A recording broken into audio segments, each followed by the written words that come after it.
कथाएं तो संपूर्ण भारतवर्ष में होती हैं, तो बड़ा आनंद आता है। हर क्षेत्र का, हर स्थान का और प्रत्येक कथा का अपना अपना रस है।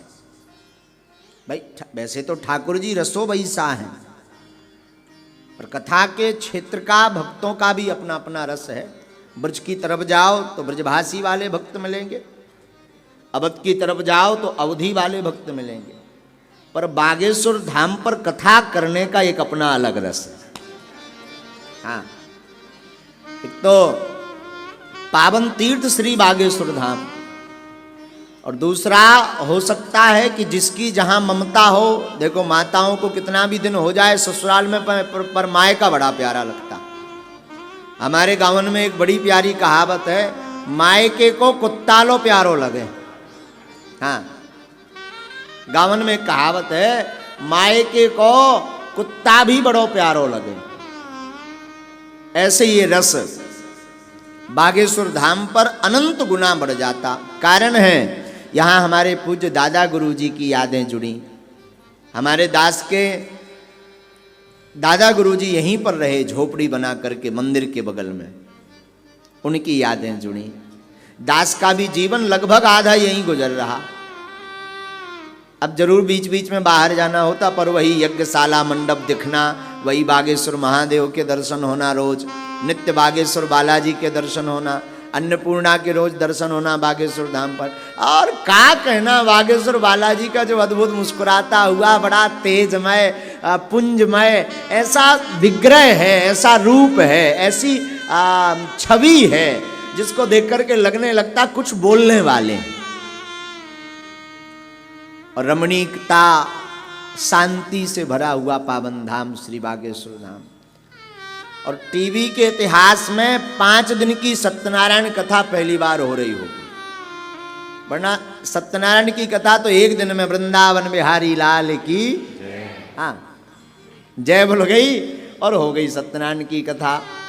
प्रायः भैया कई लोग हमसे पूछ रहे थे, आप सत्यनारायण की कथा क्यों कर रहे हैं? भागवत करिए, राम कथा करिए, भक्तमाल करिए, श्री भक्तमाल जी का पावन चरित्र गाइए, नवादास जी का।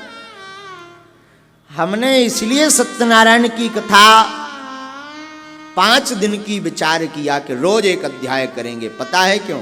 क्योंकि दास का जीवन अगर कथा करने का प्रारंभ हुआ तो सत्यनारायण से ही।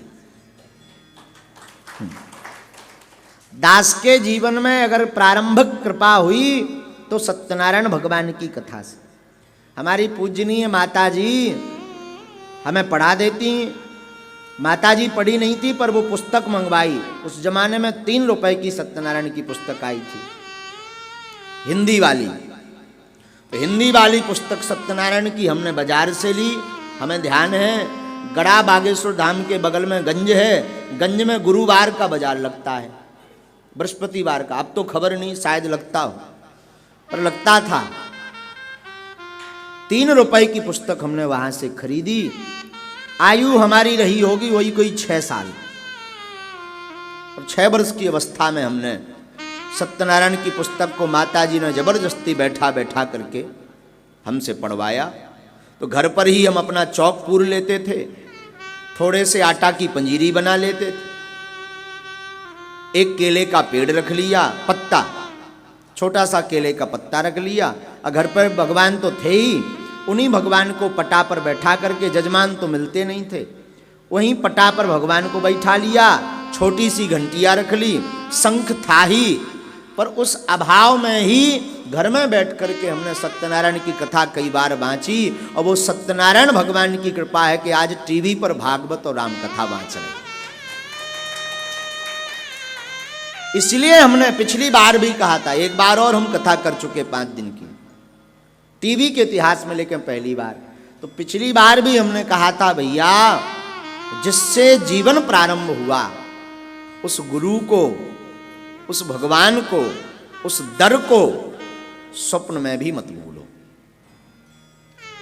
और सत्यनारायण भगवान की तो इतनी कृपा है भैया, का कहवे। आह, हमारे अपने बुंदेलखंड में जटाशंकर धाम है, यहां से लगभग 80 किलोमीटर। बुंदेलखंड का केदारनाथ कहा जाता जटाशंकर। जटाशंकर हम सत्यनारायण बाँचने जाते थे। चूंकि पूर्व में सत्यनारायण की कथा हम जीविकापार्जन के लिए करते थे, पेट चलता रहे, भोजन की व्यवस्था मिले, 2, 5, 10 रुपया बड़ी बात थी उस जमाने में, दक्षिणा, तो वो दक्षिणा मिल जाए, उसी से हमारा घर चलता था। तो यहाँ से जटाशंकर 80 किलोमीटर हम जाते थे और वहाँ पर हमको दिन भर सत्यनारायण बाँचते थे हम लोगों के। वहाँ भक्त आते रहते थे, भीड़ समुदाय भक्तों का आता रहता, तो दिन भर सत्यनारायण की कथा बाँचते थे। तब जाकर के 100-150 रुपया पूरे दिन में, 2 दिन में मिलते थे और घर आकर के फिर अपने गृहस्थ जीवन में माता जी के चरणों में समर्पित कर देते।